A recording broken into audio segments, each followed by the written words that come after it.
Hello दोस्तों, मेरा नाम है बिट्टू कुमार। स्वागत करता हूं आपके अपने यूट्यूब चैनल BK एजुटेक इनो पे। आज हम लोग CDP में जो 30 प्रश्न आते हैं, जिसमें कोहलबर्ग से 2 से 3 प्रश्न या 4 प्रश्न भी कह सकते हैं, कम से कम 4 प्लस प्रश्न प्रत्येक साल CTET के एग्ज़ाम में देखने को मिलता है।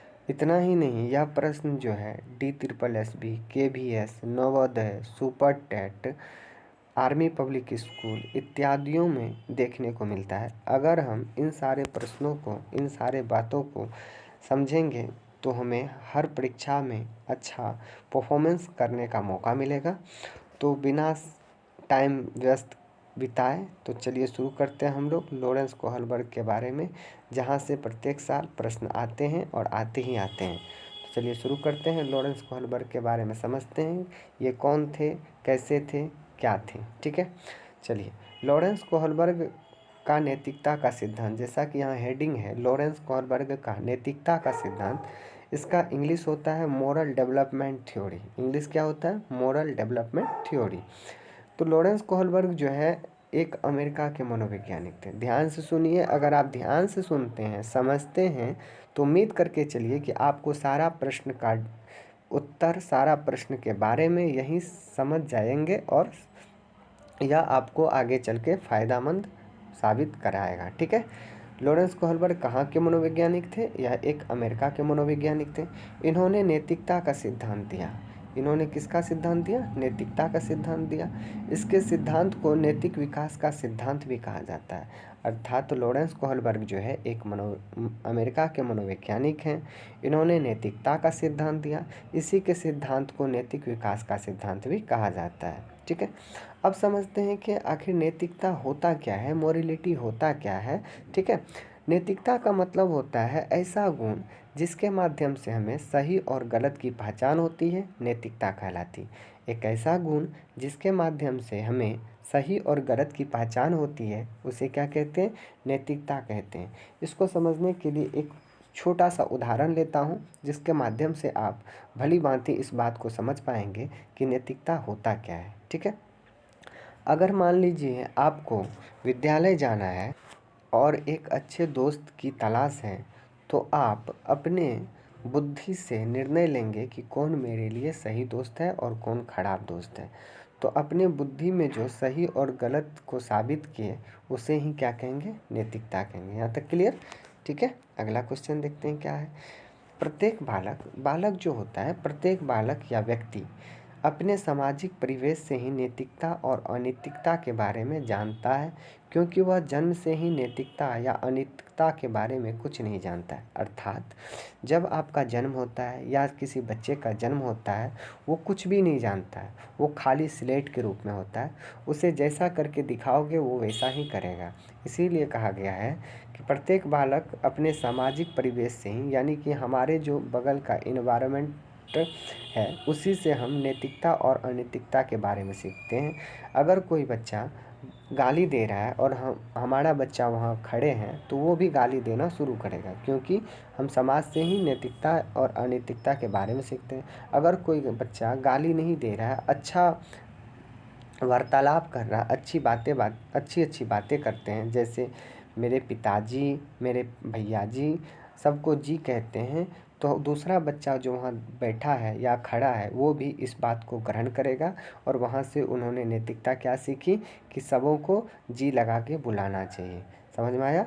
इसीलिए कहा गया कोई भी बच्चा जन्म से ही नैतिकता या अनैतिकता के बारे में नहीं जानता, वो अपने सामाजिक परिवेश से ही नैतिकता या अनैतिकता के बारे में सीखता है, समझता है। ठीक है। चलिए अगला देखते हैं। लॉरेंस कोहलबर्ग जो है, इसका जन्म 1927 ईस्वी में होता है। लॉरेंस कोहलबर्ग का जन्म कब होता है? 1927 ईस्वी में होता है, और मृत्यु 1987 ईस्वी में होता है। ठीक है।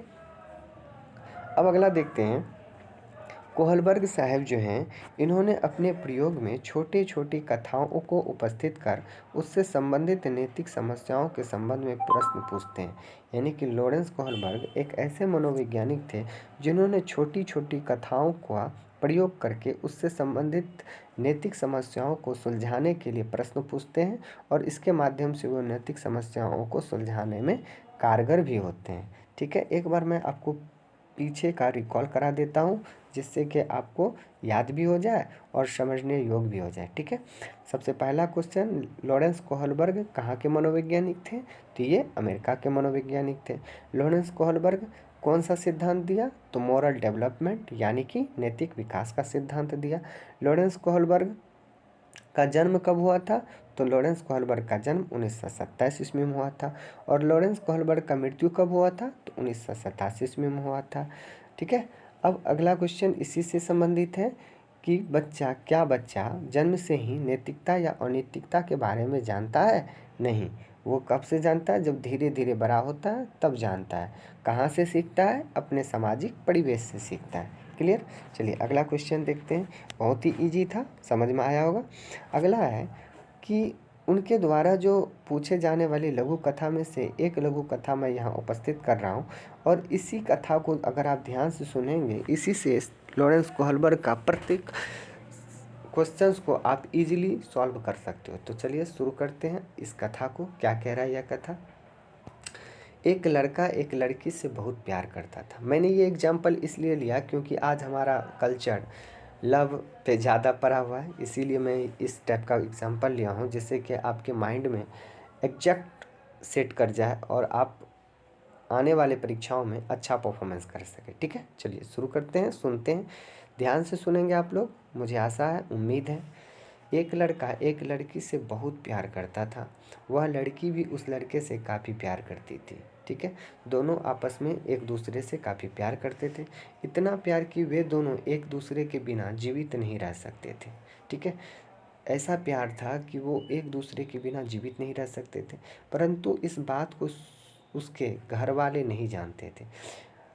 स्वाभाविक है, अगर हम लोग आपस में किसी से एक दूसरे से प्यार करते हैं तो अपने घर वाले को नहीं बताते हैं। ठीक उसी प्रकार वो दोनों लड़का लड़की भी अपने घर वाले को नहीं बताए और उनके घर वाले भी नहीं जानते थे। समय अपने रफ्तार से चल रही थी, इतने में लड़की के पिता उसकी शादी लगाने लगे। जब लड़की बड़ी हो जाती है तो उसका पिता का जवाब यही होता है कि वो अपनी बेटी का शादी कराए। ठीक उसी प्रकार जिस प्रकार इसमें इस कहानी में हो रहा है। जब इस बात की खबर लड़की को लगा तो लड़की उस लड़के से कहती है जिससे वह प्यार करती है, चलो हम दोनों भागकर शादी कर लेते हैं। ध्यान से सुनेंगे आप लोग। ठीक है, भागकर क्या कर लेते हैं? शादी कर लेते हैं। इस पे लड़का क्या कहता है उसके बारे में देखते हैं। इस पर लड़का कहता है कि नहीं, मैं चुरा कर शादी नहीं करूँगा। अगर तुम्हारे पिताजी ने मेरे ऊपर FIR कर दिया तो मुझे जेल हो सकती है। FIR का मतलब जानते हैं? फर्स्ट इन्फॉर्मेशन रिपोर्ट, इसका फुल फॉर्म होता है। ठीक है, लड़का कहता है अगर मैं चुरा कर शादी करूँगा तो तुम्हारे पिताजी मेरे पे FIR कर देंगे, क्योंकि तुम्हारा उम्र 18 वर्ष नहीं हुआ है और मेरा भी 21 वर्ष नहीं हुआ। इससे एक प्रश्न आता है, लड़का का शादी करने का उम्र कितना है? 21 वर्ष, और लड़की के शादी करने का उम्र कितना है? 18 वर्ष। यहाँ तक क्लियर? चलिए, लड़का का उम्र करने का शादी करने का उम्र कितना है? 21 ईयर्स, एंड लड़की का 18 ईयर्स। Clear concept? चलिए आगे देखते हैं। अब देखिए, कहता है कि नहीं करूँगा। इस स्थिति में दोनों क्या करें? अगर वह अपने घर वाले को कहे तो क्या वे उनकी बातों को मानेंगे या नहीं? ठीक है, आगे देखते हैं क्या कह रहे हैं, समझेंगे ध्यान से, और नहीं कहेंगे तो उनकी शादी दूसरे जगह करवा दिया जाएगा। इसके बाद उन्होंने फैसला लिया कि हम दोनों अपने अपने परिवार को इस बारे में बताएंगे, जो होगा देखा जाएगा। लड़का लड़की आपस में डिसीजन लेते हैं कि हम दोनों जो है अपनी प्यार की कहानी, किस्से को अपने माता पिता से कहेंगे और जो होगा देखा जाएगा। जब वे दोनों अपने परिवार को इन बातों को बताता है तो उसके परिवार मान जाते हैं और उसकी उम्र होने पर उसकी शादी कराने की उससे प्रॉमिस करता है। बहुत अच्छा। इसी तरह अगर आप लोग भी किसी से प्यार करते हैं तो अपने माता पिता को बताएंगे, क्योंकि माता पिता हमारे जन्मदाता होते हैं, वे हमारे भला के लिए ही हमेशा सोचते हैं, और अगर जिसमें मेरा भला है वो काम अवश्य हमारे माता पिता करते हैं। ठीक है, जिस प्रकार उस लड़का के माता पिता ने किया, दोनों से प्रॉमिस किया कि अगर तुम दोनों का उम्र हो जाएगा तो हम खुद तुम दोनों का शादी करवा देंगे। ठीक है, चलिए इससे क्या होता है, इस कहानी के आधार पर जो है कोहलबर्ग ने दो बातों पर बल दिया। दो बातें क्या थी उसके बारे में समझते हैं। पहला बातें थी नैतिक दुविधा। पहला बातें क्या थी? नैतिक दुविधा। और दूसरी बातें क्या थी? नैतिक तर्कना। एक बार मैं कहानी को फिर से रिपीट कर दे रहा हूँ। एक लड़का और एक लड़की आपस में प्यार करते थे। इतना प्यार कि वे एक दूसरे के बिना जीवित नहीं रह सकते थे। धीरे धीरे समय की रफ्तार अपने रफ्तार से चल रही थी। लड़की के पिता उसकी शादी दूसरे जगह लगाने लगे। जब लड़की को इस बारे में पता चलता है तो वो उस लड़का को जाकर कहता है, जिससे वह प्यार करता है, कि मेरे पिताजी मेरा शादी कहीं और लगवा रहे हैं, क्यों ना हम दोनों भागकर शादी कर लें। इस बात को सुनते ही लड़का कहता है, नहीं, मैं चुरा कर शादी नहीं करूँगा, क्योंकि अगर तुम्हारे पिताजी मेरे पे FIR कर दिए तो मुझे जेल जाना पड़ सकता है। तो क्यों ना हम दोनों अपने अपने पिताजी को समझाए कि हम दोनों आपस में प्यार करते हैं, हम दोनों का शादी करवा दिया जाए। जब वे दोनों अपने माता से कहते हैं तो उनके माता पिता मान जाते हैं और उनसे प्रॉमिस करते हैं कि जिस दिन तुम्हारा उम्र हो जाएगा हम दोनों तुम्हारा शादी करवा देंगे। इस कहानी के आधार पे लॉरेंस कोहलबर्ग 2 बातों पर बल दिया। पहला बातें हैं नैतिक दुविधा, पहला बातें क्या है, नैतिक दुविधा है, और दूसरी बात नैतिक तर्कना। अब समझते हैं नैतिक दुविधा क्या होता है और नैतिक तर्कना क्या होता है। ठीक है, ध्यान से समझेंगे। अब देखिए, नैतिक दुविधा क्या होता है। सही और गलत के बारे में निर्णय लेने में शामिल प्रक्रिया को नैतिक दुविधा कहते हैं। यानी कि सही और गलत के बारे में निर्णय लेने में शामिल प्रक्रिया को नैतिक दुविधा कहते हैं। जैसे लड़की अगर अपने पिताजी को बताएगी तो उसकी शादी उससे होगा, और नहीं बताएगी तो उसकी शादी किसी और से, तो इसे क्या कहेंगे, नैतिक दुविधा। दूसरे शब्दों में हम कह सकते हैं कि अगर हम कोई काम करने जाते हैं, या जैसे हम पढ़ रहे हैं, पढ़ने में हमको क्या पढ़ना है क्या नहीं पढ़ना है, इसके बारे में जो हमें सही और गलत की पहचान होती है, उससे ही हम लोग क्या कहते हैं, नैतिक दुविधा। जिस प्रकार लड़की अगर अपने पिताजी से नहीं कहता तो उसकी शादी कहीं और करा देती। इसी में वो डिसीजन ले रही कि क्या कहूँ या ना कहूँ, इसी को क्या कहेंगे, नैतिक दुविधा। जैसे कि नाम से ही पता चल रहा है, दुविधा, क्या कहना चाहिए क्या नहीं कहना चाहिए, समझ गए। अब देखिए नैतिक तर्कना क्या होता है उसके बारे में समझते हैं। नैतिक तर्कना होता है सही और गलत के बारे में किसी एक को चुनना, नैतिक तर्कना कहलाता है। जैसे दोनों ने अपने अपने अभिभावक को बताने का निर्णय लिया, अर्थात अगर आप सही और गलत का निर्णय ले रहे हैं, उसमें किसी एक को चुनना, या तो सही को चुनना या तो गलत को चुनना, तो उसे क्या कहेंगे, नैतिक तर्कना। अर्थात दूसरे शब्दों में हम कह सकते हैं कि अगर हमको पढ़ना है तो मन लगाकर पढ़ेंगे, और नहीं पढ़ना है तो नहीं पढ़ेंगे। इसी को हम क्या कहेंगे, नैतिक तर्कना कहेंगे। ठीक है, चलिए अगला देखते हैं। कोहलबर्ग के अनुसार नैतिकता के 3 स्तर हैं। कोहलबर्ग के अनुसार नैतिकता के कितने स्तर हैं, 3 स्तर हैं। पहला स्तर को कहा जाता है प्राक रूढ़िगत नैतिक स्तर, जिसे इंग्लिश में कहा जाता है प्री कन्वेंशनल स्टेज, ठीक है, ध्यान से समझेंगे। इस स्तर की अवधि 4 वर्ष से 10 वर्ष तक की होती है। प्राक रूढ़िगत नैतिकता स्तर की अवधि 4 वर्ष से 10 वर्ष तक की होती है। इस अवस्था में बच्चे का नैतिकता शून्य होता है। जैसा कि मैंने पहले ही बताया, जन्म के समय बच्चा ना तो नैतिक होता है और ना अनैतिक होता है। इसीलिए इस स्तर में बच्चा की नैतिकता क्या होगी, शून्य होगी। यानी कि बच्चे को सही और गलत के बारे में पता नहीं होता है। इस अवस्था में नैतिक तर्कना दूसरे लोगों के द्वारा बनाए गए मानकों के अनुसार होता है। इस स्तर को भी कोहलबर्ग 2 वर्गों में बांटते हैं। ठीक है, इस स्तर को भी कोहलबर्ग कितने वर्गों में बांटते हैं, 2 वर्गों में बांटते हैं। अब वो कौन कौन से वर्ग हैं, देखिए।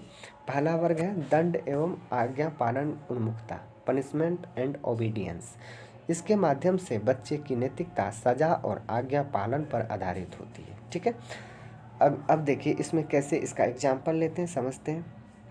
बच्चा जो होता है उसको हम कहते हैं कि यह काम करो नहीं तो तुम्हें पिटाई लगेगी। डर के मारे वो बच्चा क्या करता है, उस काम को करता है। जैसे हम के 1 गिलास पानी दो, बच्चा कहेगा नहीं नहीं दूंगा, तो हम क्या कहते हैं, जल्दी से पानी लाओ नहीं तो हम तुम्हें पिटाई करेंगे। ठीक है, तो वो क्या हो, दंड के कारण वो बच्चा क्या करेगा, उस काम को करेगा, क्योंकि उसे दंड से डर लगता है, मार से डर लगता है। यहाँ तक क्लियर।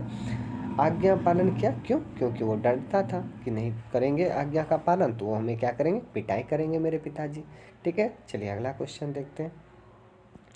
अगला है लड़का। अब जैसे इसमें एग्जाम्पल क्या लेते, लड़का ने सोचा अगर चुरा कर शादी करेंगे तो जेल जाने की सज़ा मिलेगी।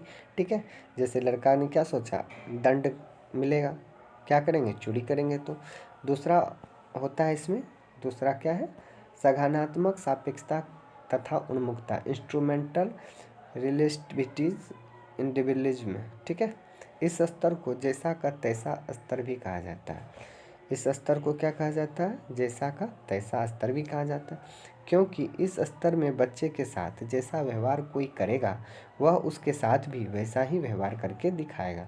उदाहरण के लिए एक बच्चा ने दूसरे बच्चे के स्लेट फोड़ दिया, स्लेट मतलब ये है स्लेट पार्टी, ठीक है, फोड़ दिया तो दूसरे बच्चे ने भी उसका स्लेट फाड़ दिया। अर्थात आप अगर बच्चे के सामने अच्छे से वार्तालाप करोगे तो वो आपके साथ भी अच्छा वार्तालाप करेगा। अगर आप बच्चे के साथ मारपीट करोगे तो वो भी आपके साथ क्या करेगा, मारपीट करेगा। यहाँ तक क्लियर। चलिए अगला देखते हैं। दूसरा स्तर कौन सा है, रूढ़िगत नैतिकता का स्तर। ठीक है, दूसरा स्तर क्या है, रूढ़िगत नैतिकता का स्तर है, जिसको इंग्लिश में क्या कहते हैं, कन्वेंशनल स्टेज कहते हैं। इस स्तर की अवधि 10 से 13 वर्ष तक की होती है।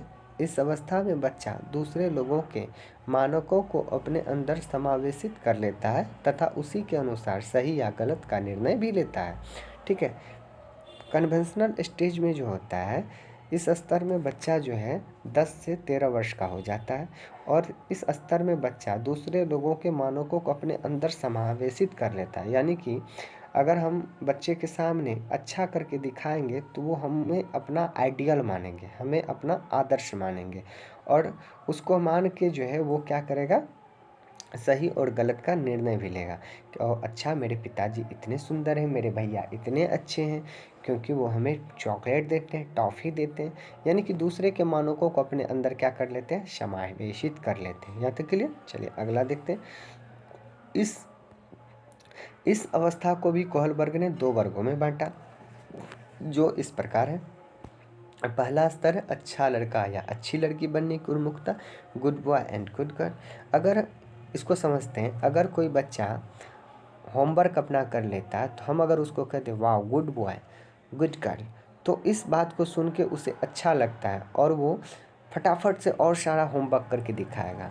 इसीलिए कहा जाता है कि इस स्तर में जो है बच्चा क्या होता है कि अच्छा लड़का अच्छी लड़की बनने की उसमें क्या होती है, चाहक होती है, ललक होती है। ठीक है, दूसरा क्या है, कानून एवं व्यवस्था उन्मुखता, लॉ एंड ऑर्डर ओरिएंटेशन। इस अवस्था में बच्चा कानून तथा सामाजिक व्यवस्था को बनाए रखने की भावना विकसित करता है। यानी कि समाज में जो भी होगा, जो कानून बना होगा उसको बनाए रखने की हर संभव प्रयास करता है और उसको बनाए रखने में भी सहायता करता है। यहाँ तक के लिए इसको समझते हैं। अगर सपोज कीजिए कि हमारे गांव में, हमारे समाज में कोई रात के 10 बजे के बाद बाहर नहीं जाता है, तो बच्चा क्या करेगा कि समझेगा कि और समाज में ये नीति है तो वो भी 10 बजे के बाद बाहर नहीं जाएगा।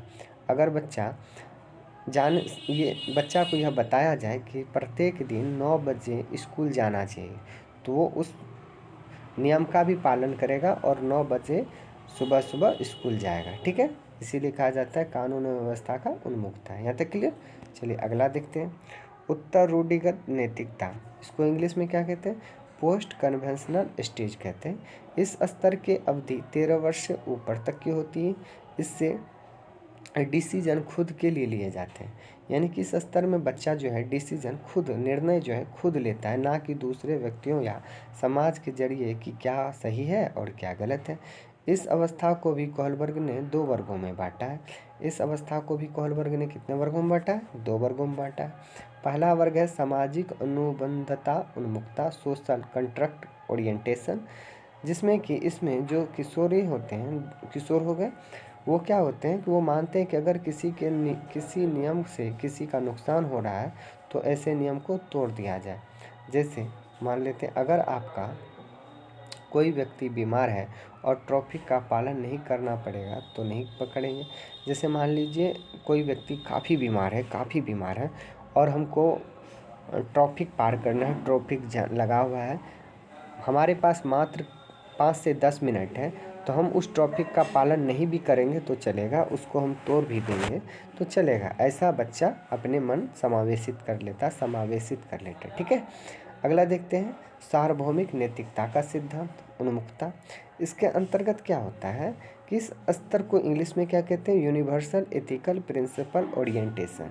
इस स्तर में भी जो किशोरी होते हैं वह दूसरे के विचारों से नहीं बल्कि अपने खुद के विचार के अनुसार व्यवहार करते हैं। इससे किशोर दूसरे के फायदे के लिए अपनी जान तक भी खेल जाते हैं, यानी कि दूसरों के फायदे के लिए वे अपनी जान पर भी खेल जाते हैं। ये पूरा मैंने समझा दिया, अब इसको एक बार मैं रिकॉल करके आपको बता देता हूँ। लॉरेंस कोहलबर्ग के 3 स्तर हैं। पहला स्तर क्या कहलाता है, पूर्व परंपरागत स्तर। दूसरा स्तर को क्या कहते हैं, परंपरागत स्तर। ठीक है, दूसरा स्तर को क्या कहते हैं, परंपरागत स्तर। और तीसरे स्तर को क्या कहेंगे उसके बारे में समझते हैं, उत्तर परंपरागत स्तर। पूर्व परंपरागत स्तर को भी 2 भागों में बांटा गया है। पहला स्तर को आज्ञा एवं दंड का स्तर कहा जाता है। पहला स्तर को क्या कहा जाता है, ध्यान से समझिए, अगर आप लोग ध्यान से सुनेंगे समझेंगे तो इजीली आप सारे क्वेश्चन का उत्तर दे पाएंगे। ठीक है, पहला स्तर को क्या कहा जाता है, आज्ञा एवं दंड का स्तर कहा जाता है। और दूसरे स्तर को क्या कहा जाता है, तो साधनात्मक सापेक्षता तथा उन्मुखता, यानी कि इंस्ट्रूमेंटल रिलेटिविटीज इंडिविजुअलिज्म। ठीक है, इस स्तर को जैसा का तैसा स्तर भी कहा जाता है। और दूसरा क्या था, परंपरागत स्तर को 2 भागों में बांटा गया। पहला स्तर का क्या नाम था उसके बारे में बताइए। पहला स्तर के बारे में नाम था अच्छा लड़का या अच्छी लड़की बनने की उन्मुखता, और दूसरा कानून एवं व्यवस्था उन्मुखता। उत्तर परंपरागत स्तर को भी 2 भागों में बांटा गया।